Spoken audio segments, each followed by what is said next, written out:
श्रद्धाशील बंधुओं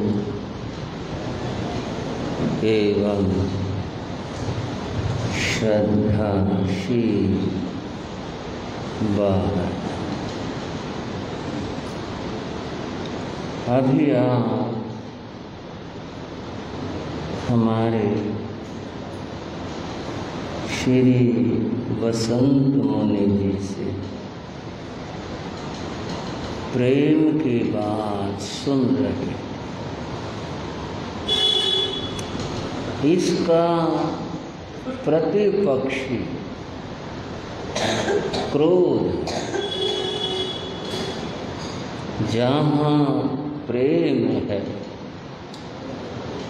वहाँ क्रोध नहीं होता, और यदि क्रोध आ गया, क्रोध कर लिया, क्रोध को बुला लिया, तो प्रेम नहीं रहे।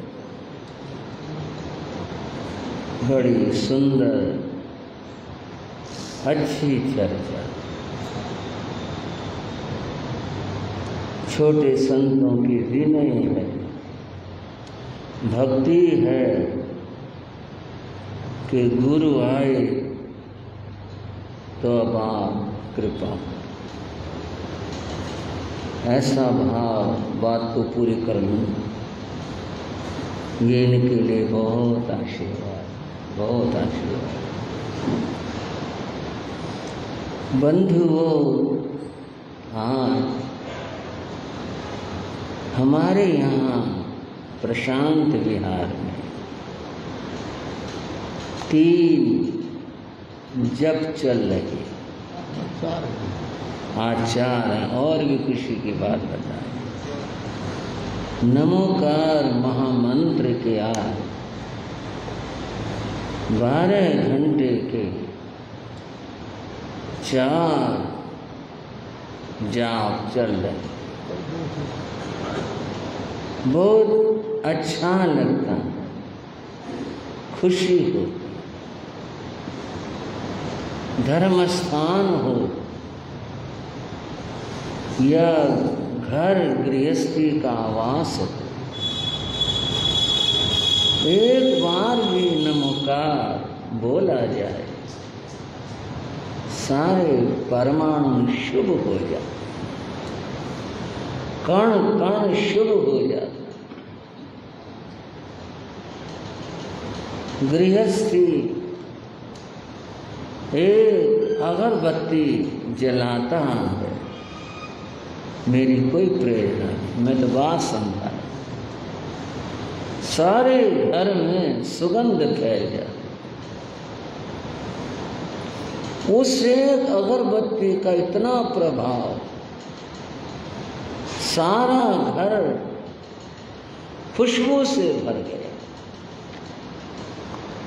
नमोकार मंत्र जो व्यक्ति पढ़ता है,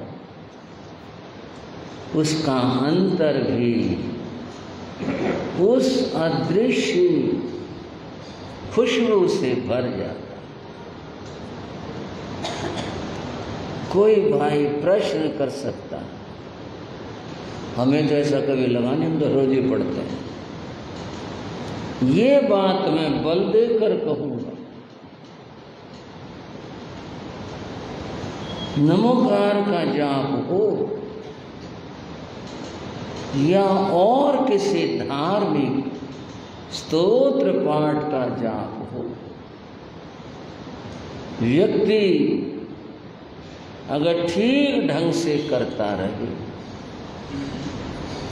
उसके आसपास का वातावरण और उसके अपने शरीर की गंध परिवर्तित हो जाती। ये बात मैं बहलाने बहकाने को नहीं कर रहा, ये परम सत्य है। करो तो सही।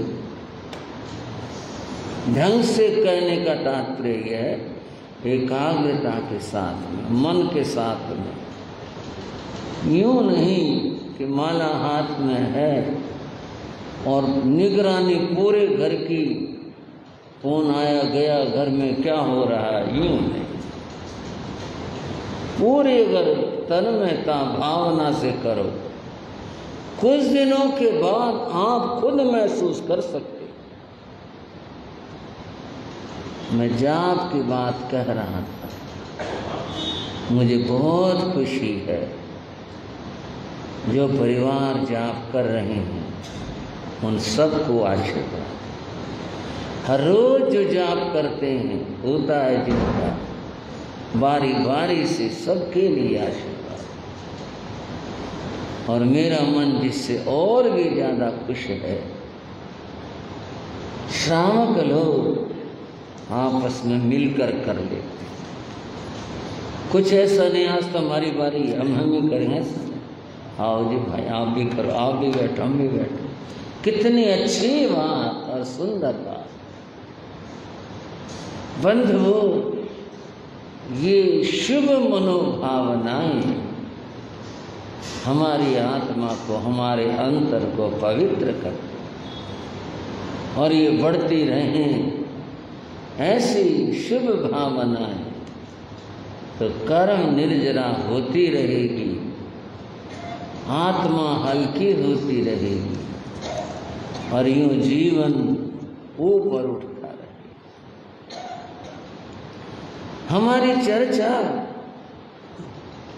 कर्मों को लेकर चल रही है। अच्छे कामों से शुभ कर्मों का बंध होता है,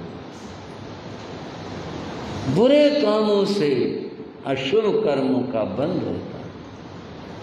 ये तो यथार्थ सत्य। जो कर्म की मैं बात कह रहा था, उसमें आपने 7 कर्मों की चर्चा सुनी। जैसी थी कुछ आती है जो, और समय स्थिति के अनुसार जो कह पाया आपने सुना। आपको महसूस हुआ होगा कर्मों का मामला है तो गहरा, और मैं आपसे कह रहा हूं, अगर आप कर्मवाद, कर्म दर्शन इनका अध्ययन करें तो पता चले ये इतना गहरा मामला। कोई जीवन की ऐसी समस्या नहीं है जिसको कर्मवाद के द्वारा न समझा जा सके। ये क्यों हो रहा है, कैसे हो रहा है। अमीनगर सराय श्री संघ गुरु दर्शनों को उपस्थित है, आपके लिए मंगल आशीर्वाद है। अमीनगर सराय से कुछ हार्दिक लगाव है, कोई ये ना सोचे यूं ही है, नहीं, लगाव सबसे। उसके साथ ऐतिहासिक घटना है। पूज्य गुरुदेव योगीराज श्री राम जी लाल जी महाराज ने, जो मेरे बाबा गुरु थे, उन्होंने अपनी अंतिम साधना, अंतिम चातुर्मास अमीनगर सराय में संपन्न किया। श्री संघ ने बड़ी सेवा की, बहुत सेवा की। गुरु महाराज की सेवा तो की ही, हमारी बड़ी सेवा। एक बात छोटी सी आपके हंसने के लिए, गुरु महाराज के देवलोक के बाद सारा मकान स्थानक सूना हो गया। बिना कहे भाइयों ने कहा भाई स्थानक खाली हो गया, तो गुरु महाराज की माया थी। गुरु जी की तो बात अलग है, मैं अपनी बात कह रहा हूं कि वे संतों को अकेलापन ना महसूस हो। दिन में भी रात में भी भाई ड्यूटी हो, स्थानक में रहा करो। अभी सोची तो है, एक तो हम कहते और एक अपने आप से। दिन में भी भाई बहनें आते रहते और रात को तो 5-10 भाई, जितना बाकी चतुर्मास था वहीं सोया करते। हमने कहा भी कोई बात नहीं, ठीक है 2-4 दिन तो मन को थोड़ा बहुत भारीपन लगा, ठीक, अब तो कृपा नहीं गुरु महाराज, आपके बहाने से हम भी संवर कर लेते हैं, हम भी आ जाते हैं। ये सेवा की बात, अपने आप सोचने की बात है। वे संतों को साता कैसे रहे, खुद से सोचने की बात। बंधुओं, कहते हैं समय गुजर जाता है। कितनी पुरानी बात हो गई।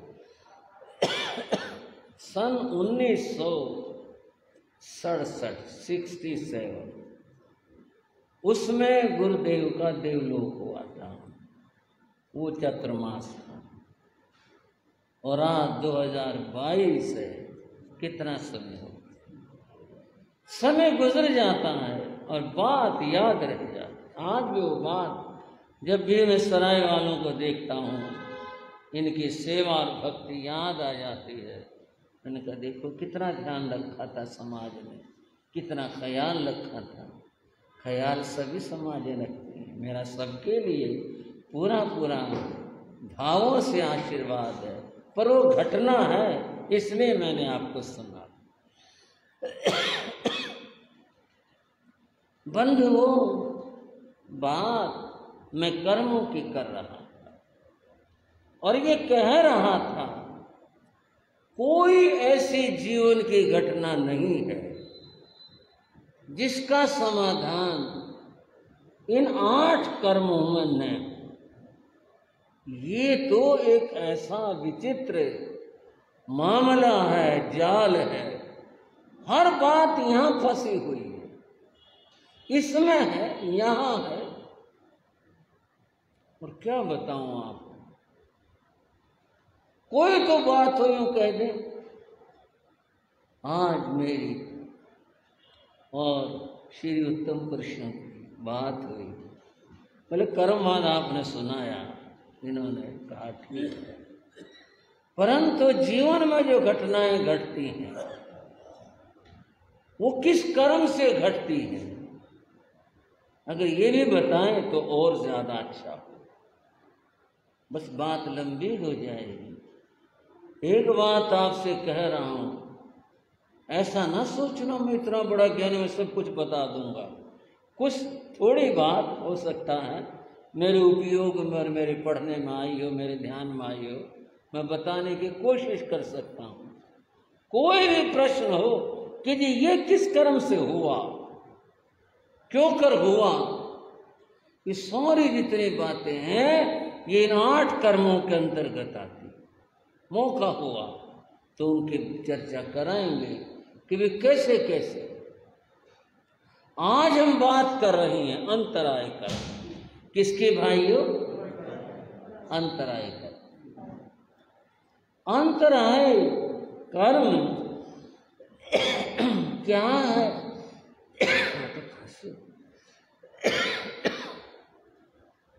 अंतराय कर्म क्या है और इस शब्द का अर्थ क्या है? अंतराय कर्म 8वां कर्म, 8 कर्मों में 8वां कर्म। इस अंतराय शब्द के मूल में शब्द है अंतर, ये मूल शब्द है। कौन सा शब्द होता है? अंतर। जो थोड़ा सा हिंदी का अभ्यास रखते हैं भाई, वो तो जानते होंगे, लेकिन आपकी जानकारी के लिए थोड़ा सा बता दूं, ये शब्दों का बोध ज्ञान सबको नहीं होता, जिन्होंने पढ़ा है उनको होता। अंतर शब्द 2 तरह से लिखा जाता है। अंतर शब्द 2 तरह से लिखा जाता है। एक तो लिखा जाता है सीधे सीधे अंतर है, फिर आधा न या ऊपर बिंदु तय और है, शब्द बना अंतर। एक तो ये, आपको ये तो है ही, फिर इसमें है मामला। एक तो ये सीधा सीधा लिख दिया जैसे मैंने आपको बताया। एक लिखा जाता है अंतर शब्द लिख करके, जो अभी मैंने बताया वो लिखकर उसके अंत में जो र है उसके नीचे एक छोटा सा डॉट सा लगा देते हैं ऐसे, ठीक है, उसको हलंत कहते हैं। वो जो नीचे लाइन सी छोटी सी लगाते हैं उसका नाम हलंत होता है। क्या नाम होता है? ये व्याकरण, हिंदी व्याकरण और संस्कृत व्याकरण का मान वो लगाते ही दो शब्द हो गए।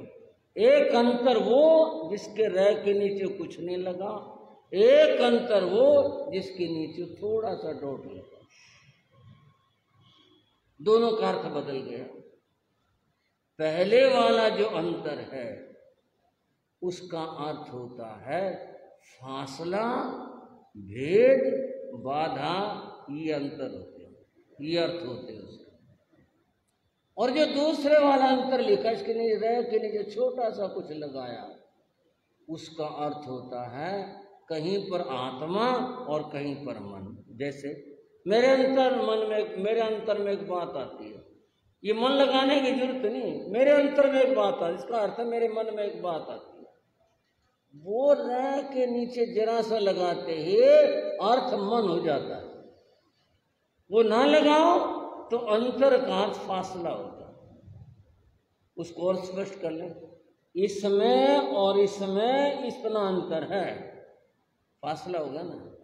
यहां से हम कहें अमुक जगह का जो फासला शब्द उर्दू का है, हिंदी का शब्द अंतर, इसका और उसका इतना अंतर है, नहीं इतनी दूरी, इतना फासला है। अब दोनों में कितना बड़ा अंतर, एक जरा सा डॉट लगते दोनों शब्द अलग हो गए और दोनों का अर्थ अलग हो गए। उसका अर्थ मन हो गया, इसका अर्थ जो है वो फासला हो गया ना।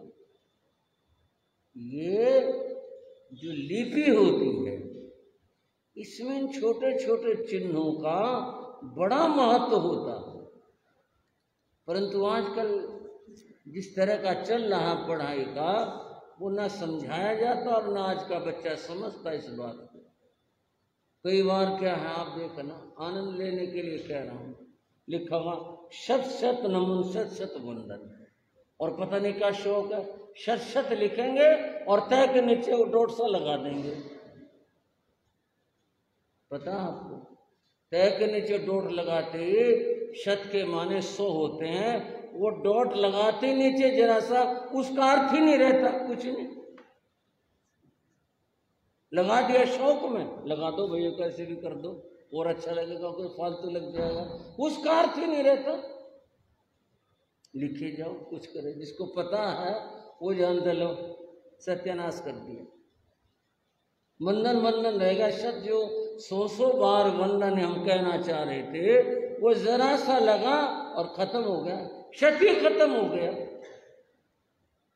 और कहीं पर ये न लगे तो अर्थ क्या हो जाता, जैसे मैंने अभी अंतर शब्द के 2 रूप बताए। अंतर जिसके नीचे कुछ नहीं लगा उसका अर्थ है फासला, और अंतर जिसके रह के नीचे डॉट लगा उसका अर्थ होता है मन। यहां पहले वाला अर्थ है, दूसरे वाला नहीं। यह मन का कोई प्रसंग नहीं है, यहां तो फासला है।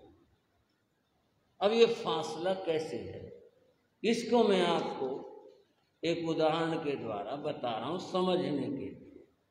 ये जो अंतर है, इस अंतर को फासला भी कहते हैं और इसको बाधा भी कहते हैं। बाधा क्यों कहते हैं ये भी मैं बताऊंगा आपको। ये क्या है मामला, एक व्यक्ति पर राजा प्रसन्न हो गया, जैसे भी कोई काम ना उसने कोई अच्छा काम किया है या क्या किया, प्रसन्न हो गया। मैं बात इतनी है, प्रसन्न होकर राजा ने उस आदमी को पुरस्कार देने की सोची, और पुरस्कार भी 1 लाख रुपए। राजा ने सेवक से कागज लिया और पत्र लिख दिया खजांची को, कोषाध्यक्ष, इस आदमी को 1 लाख रुपए दे दे। पुरस्कार शब्द भी लिख दिया, राजा ने अपने हस्ताक्षर कर दिए। अब कोई कमी तो नहीं रही भाई।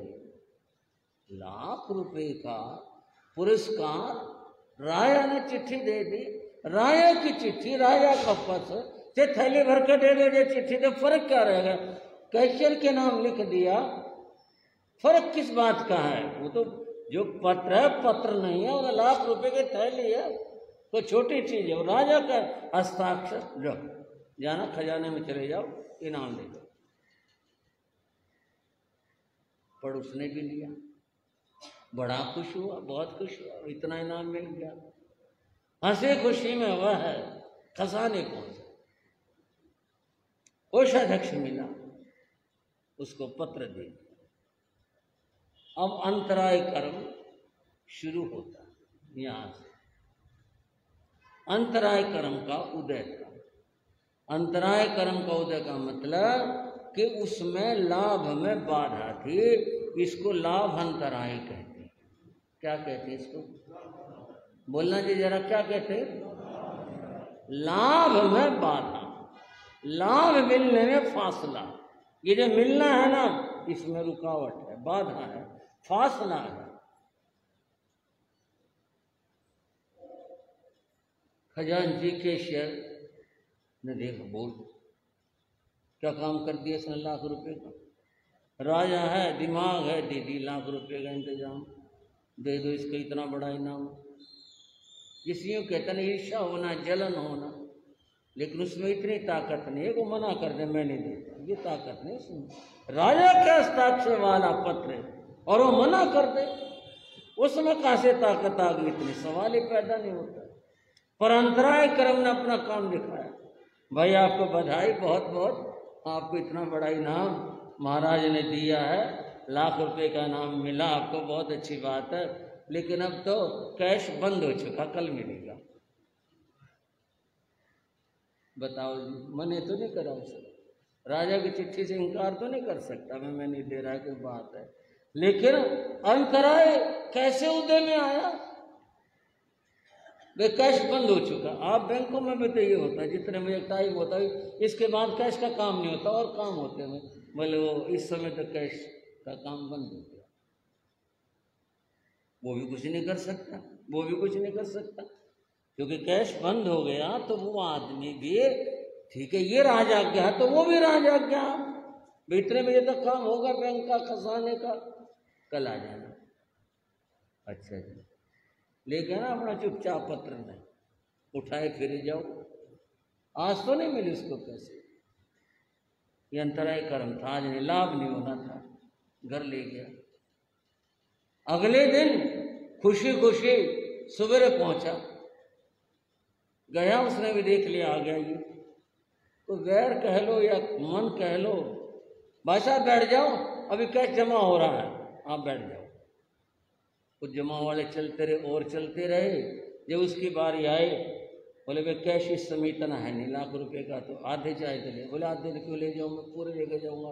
बोले फिर ऐसा करना, कल आ जाना। आज तनख्वाह देनी थी, कैश चला गया, आप कल आ जाना। कल के लिए चला गया।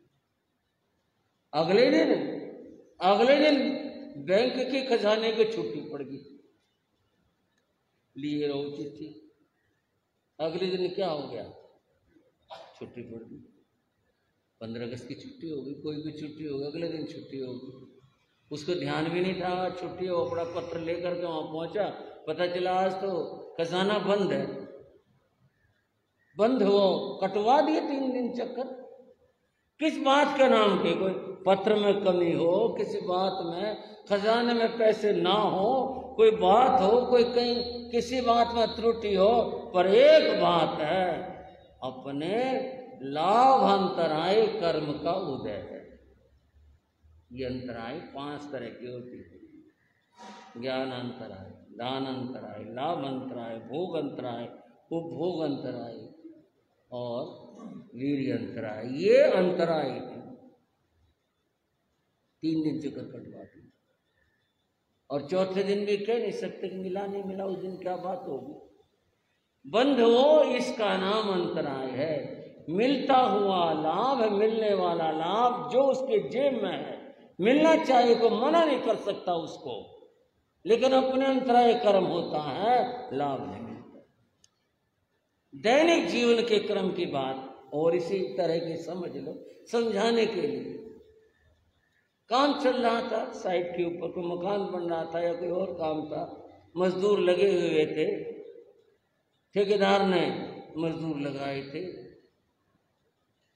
सबकी अपनी स्थिति होती। एक मजदूर ऐसा था जिसको पैसे की ज्यादा जरूरत, घर में रोटी की समस्या थी कि आज पैसे मिलेंगे तो जुगाड़ जोड़ लूंगा।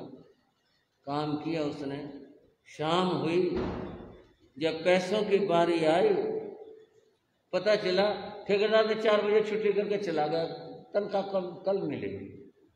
भाई जिनकी स्थिति ठीक थी उनको तो कोई दुख नहीं हुआ, भाई अपना तो है, और जिसकी स्थिति ठीक नहीं थी उससे पूछो।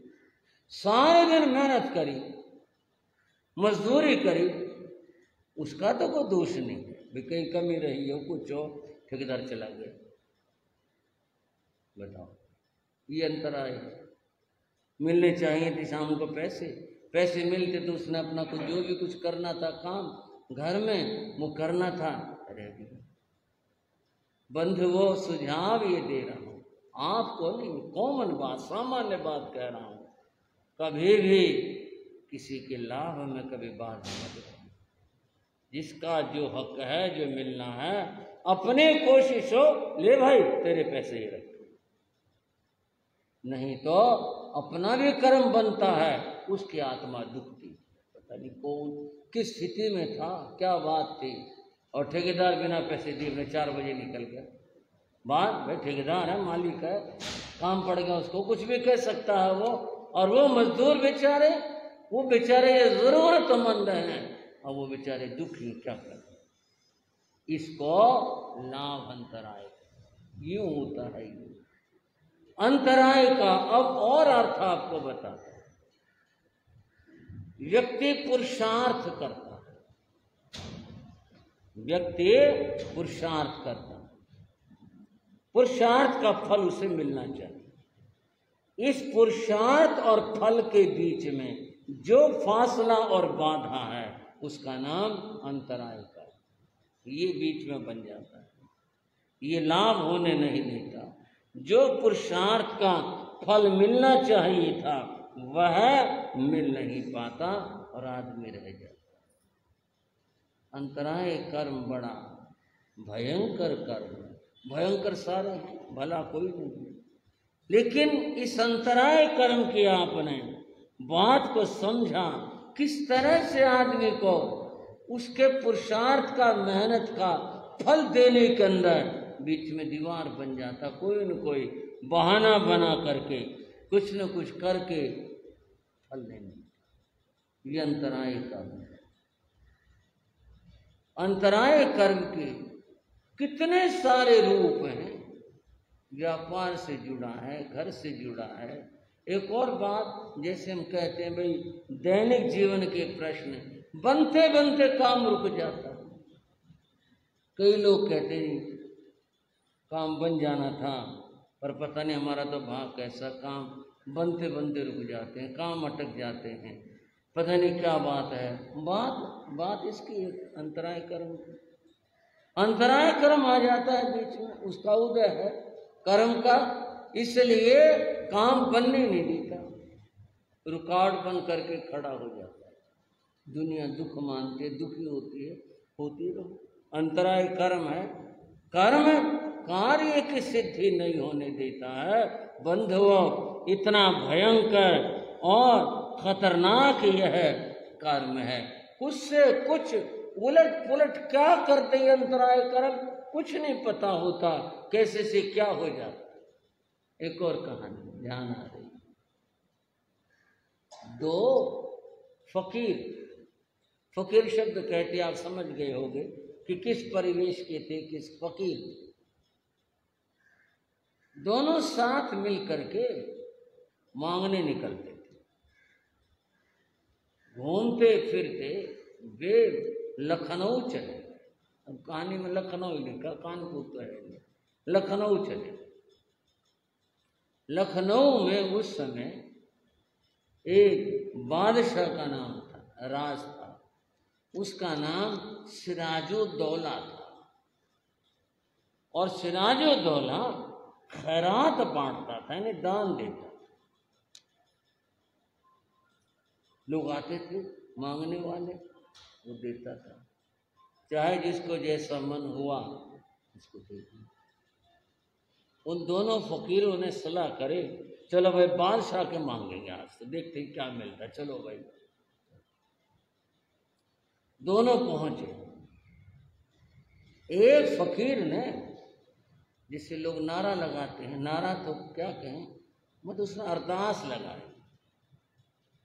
और क्या अरदास लगाई? मौला दिलवाए तो मिल जाए, परमात्मा की कृपा हो तो आप कुछ दे देंगे, मौला दिलवाए तो मिल जाए।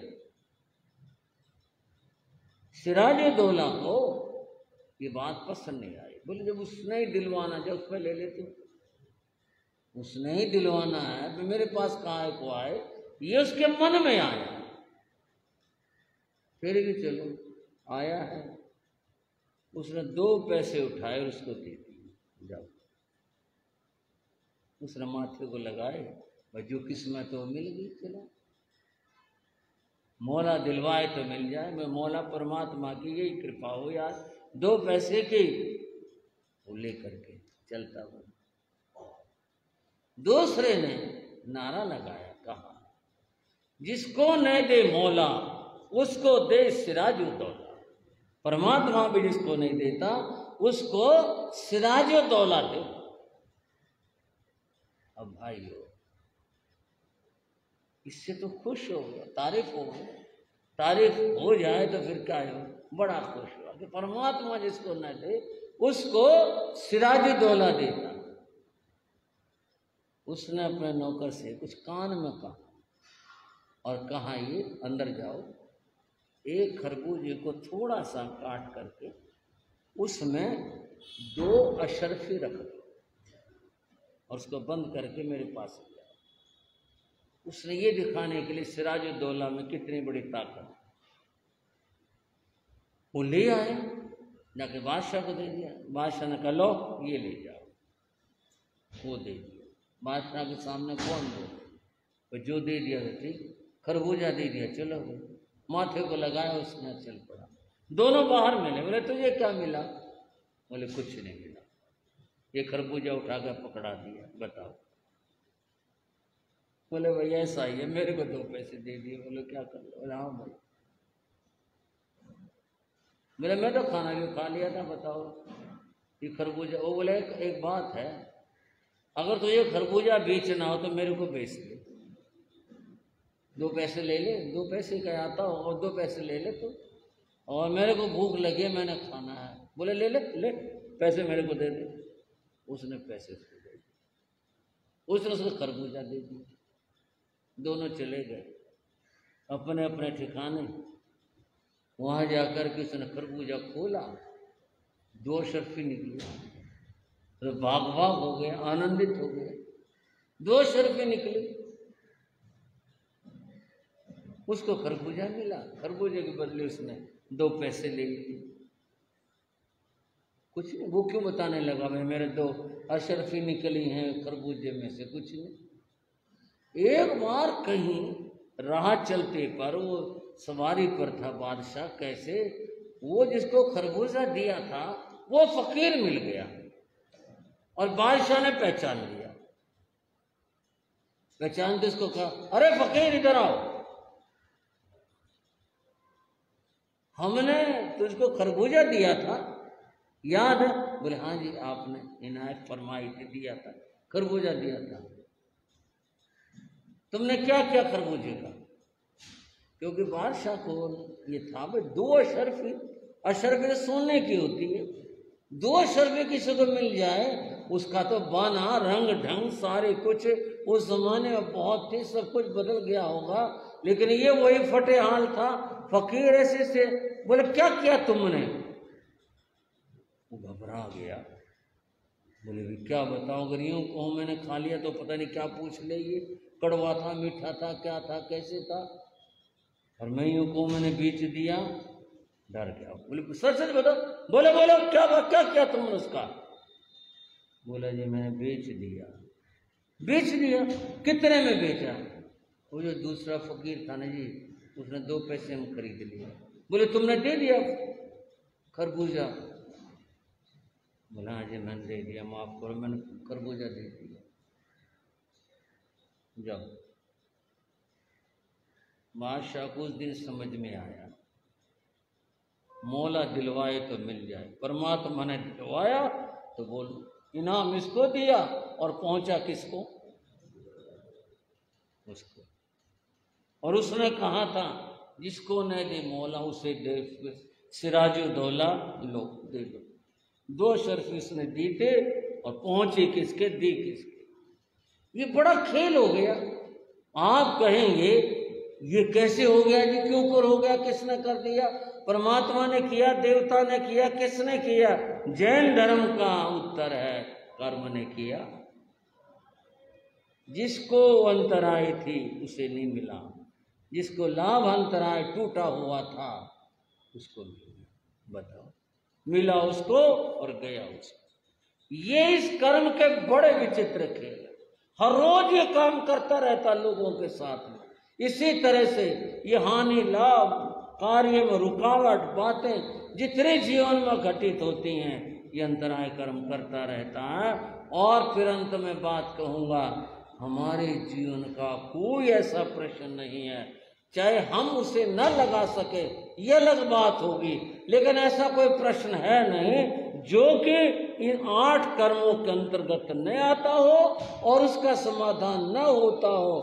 हर एक समस्या का समाधान इन 8 कर्मों में ही उलझन है, इन्हीं में ही समाधान है। कर्मवाद को समझने वाला व्यक्ति अपने जीवन को सुलझा सकता है। और क्या बातें हो सकती हैं यथा समय स्थिति अनुसार कहने का भाव रखते चर्चाएं करेंगे। आज की चर्चा यहीं तक करते हैं और अब चर्चा कर रहे हैं स्थूलभद्र के जीवन। जिन शासन गौरव गाते हैं, जिन शासन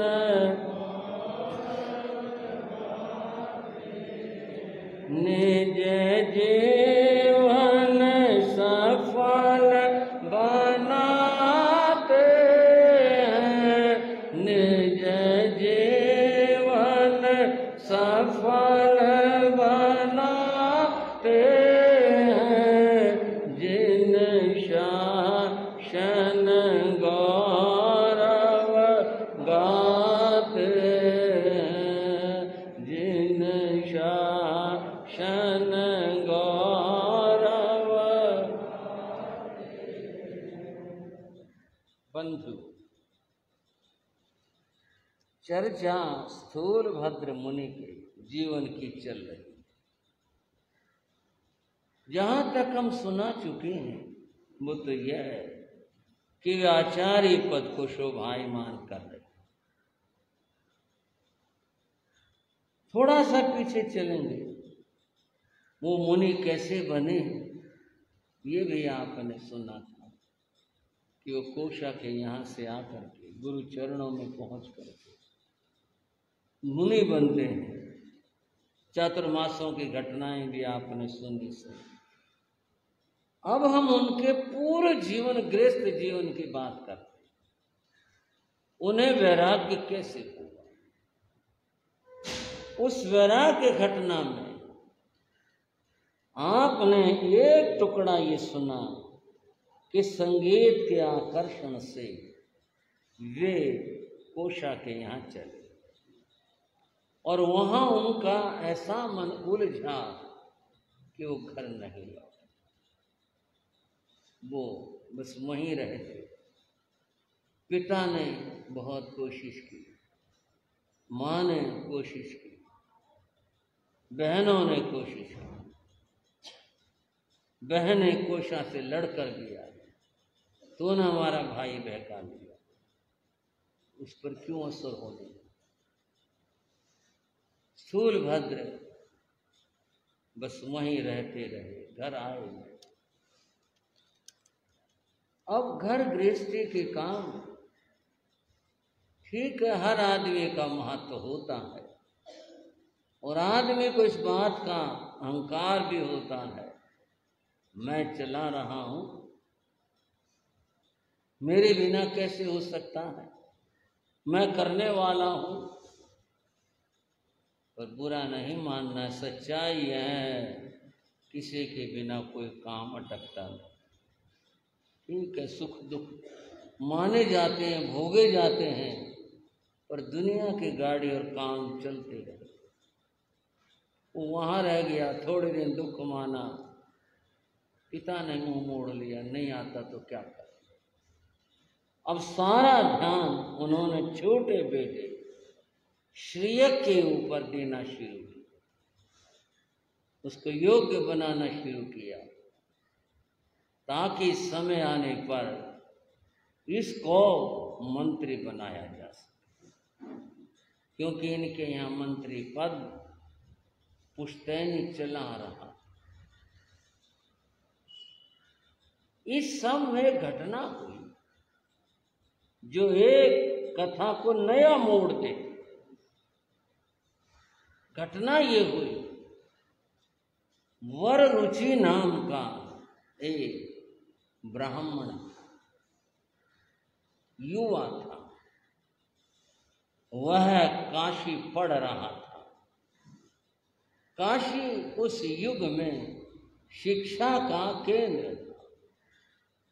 इसी बात पर गर्व था, काशी जी पढ़ा, क्या पढ़ा, ये काशी जी पढ़कर आए, इसी बात का गर्व था। लेकिन वो सचमुच में पढ़ा था, विद्वान बना, योग्य बना। फिर उसके बाद उसने सोचा, चलो अब कुछ करते हैं, काम करते हैं जीवन में, जैसा भी होगा, जो पंडित का, ब्राह्मण का कर्म है वो करते हैं। ये सोच कर वो काशी से चला।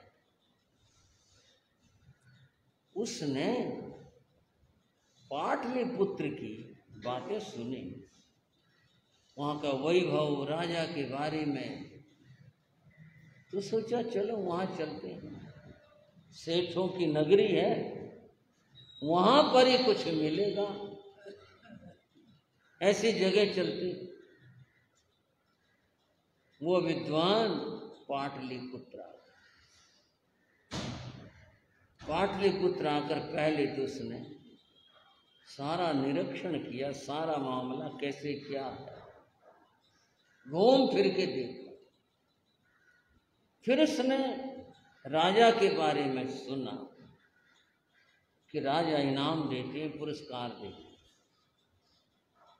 राजसभा, ये सब जानकारी लेने के बाद अब उसने अपना गुजारा चलाने के लिए, जैसा लोग करते हैं, एक जाल रचा। विद्वान था, उसने 108 श्लोक बनाए संस्कृत, जो बड़े भव्य और गरिमापूर्ण, और उनमें राजा की स्तुति गाई, उसके परिवार की, उसके वंशजों की स्तुति गाई। 108 श्लोक, कठिन काम, संस्कृत श्लोक की रचना मुश्किल हो, उसने बनाई। और एक दिन वह राजसभा में गया, उसने अपना परिचय पत्र महाराज के हाथों पहुंचवा दिया, दूत ने दे दिया। राजा ने पढ़ा, मेरा नाम वररुचि है, मैं काशी पढ़कर आया, मैं आपकी कुछ सेवा करना चाहता हूं, मुझे कुछ अवसर दिया जाए। राजा लोग विद्वानों का आदर करते थे।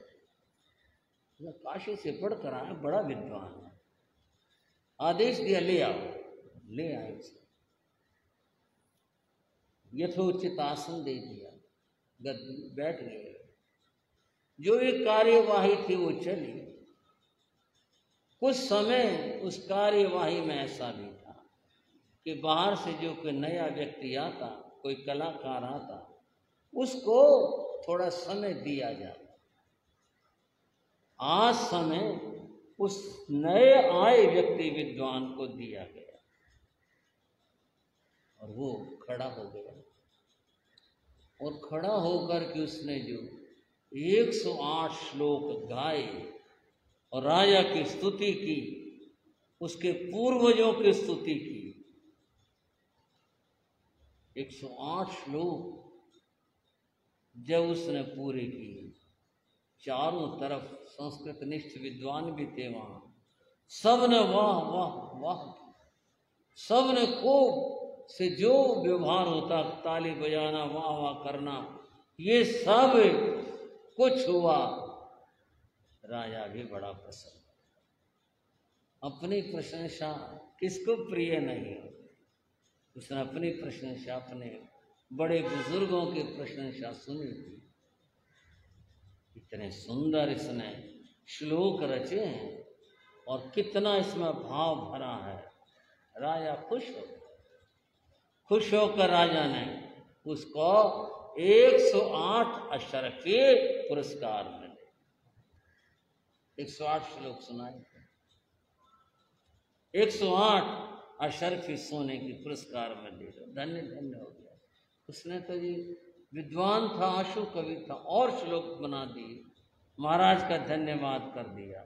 सब लोग भी देखते रह गए, ये कौन नया आदमी आया, इसने तो कमाल ही कर दिया। आशु कवि ये बड़ा विद्वान है, हमारे सभा में तो ऐसा विद्वान कोई था नहीं जो इतना बड़ा काम कर सके, कमाल है। राजा ने भी देखो क्या पुरस्कार दिया है।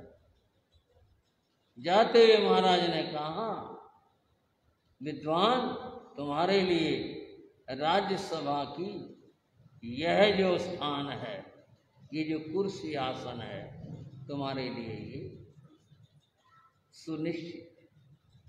आप आया करो और शामिल हुआ करो सभा की कार्यवाही में, आपको निमंत्रण।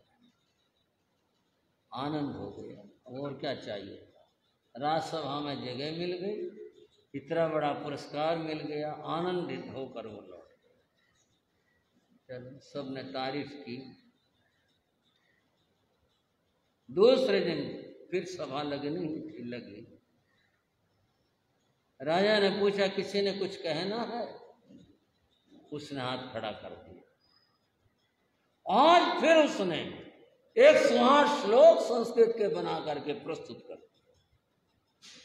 राजा ने कहा, अरे ये तो सिद्ध सरस्वती पुत्र है, कमाल है, इसकी तो जिह्वा पर सरस्वती वास करती है, कमाल कर दिया इसने।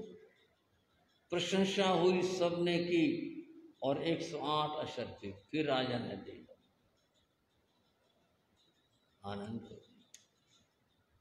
तीसरे दिन फिर ये हुआ, उसने आज फिर यही कर दिया। और राजा लोग थे, बस जो समझ में आ गई, बात आ गई, फिर पुरस्कार दे दिया। इस सब में महामंत्री शकटान, राजा का सकडाल जिसे कहते हैं, शकटान, उसने कहा ये तो चलो ठीक है, विद्वान का आदर होना, मान करना, सत्कार करना, पुरस्कार देना। पुरस्कार 1 दिन का होता है, 2 दिन का होता है, ये तनख्वाह तो नहीं होती। राजा रोज इसको 108 अक्षर रुपये देता, और ये भी ना श्लोक के कम बना के लाता, ना जाए 108 लाता है, और श्लोक तो इसके ठीक। लेकिन पुरस्कार देखकर ही तो देना चाहिए। ये धन न राजा का है न मेरा है, ये तो प्रजा का धन है। अगर ऐसे ये बढ़ता चला गया तो खजाने की व्यवस्था बिगड़ जाएगी। 108 अक्षर रुपये कहते किसे हैं? आज तो मूल है, मूल तब भी था। अगर इस तरह से राजा करते रहे तो ये तो व्यवस्था बिगड़ जाएगी। अब मैं राजा से कहूँ कि ये इनाम मत दिया करो, तो भी राजा को अच्छा नहीं लगेगा। तो हमारे को हम किसी को अगर पुरस्कार देते हैं, मंत्री तुम इसे रोकते हो, इसे इसको मैं क्या कहूँ, इसको तो पुरस्कार मिलता है, ये तो आएगा, ये तो सुनाएगा ही, क्या किया जाए। वह सोच में पड़ा। उसने सोचा इस बात को लेकर, और वो क्रम चलता रहा 108 श्लोकों का और 108 अशर्फियों का। राजा ये सोचने लगा, कहेंगे भाई धन खत्म हो गया, राजा ने बंद कर दी, वो भी देता रहा। दिमाग में शक्तार के बात आ गई, और क्या बात आई दिमाग में कि ऐसे नहीं बनेगी बात। ये मामला धार्मिक मामला नहीं है, ये तो मामला साम दाम दंड भेद का है। राजनीति के आधार पर इसका समाधान होगा, धार्मिक बातों से समाधान नहीं होगा। उसने क्या चाबी लगाई इस बात के लिए कि ये मामला बंद हो जाए, वो फिर कल बताते हैं। आज की चर्चा यहीं तक। चत्तारी मंगलम अरिहंता मंगलम सिद्धा मंगलम साहु मंगलम केवली प्रणतो धम्मो मंगलम। चत्तारी रघुत्तमा अरिहंता रघुत्तमा सिद्धा रघुत्तमा साहु रघुत्तमा केवली प्रणतो धम्मो रघुत्तमो। चत्तारि शरणं प्रविज्ञामि अरिहन्ते शरणं प्रविज्ञामि सिद्धे शरणं प्रविज्ञामि साहु शरणं प्रविज्ञामि केवली प्रणतं धम्मं शरणं प्रविज्ञामि। ये चार शरण दुख हरण जगत में और न शरणा कोई होगा। जो भव प्राणी करे आचरण उसका अजर अमर पद होगा। उसका सदा ही मंगल मंगल आशीर्वाद मंगल आशीर्वाद मंगल। कल नहीं करोगे क्या?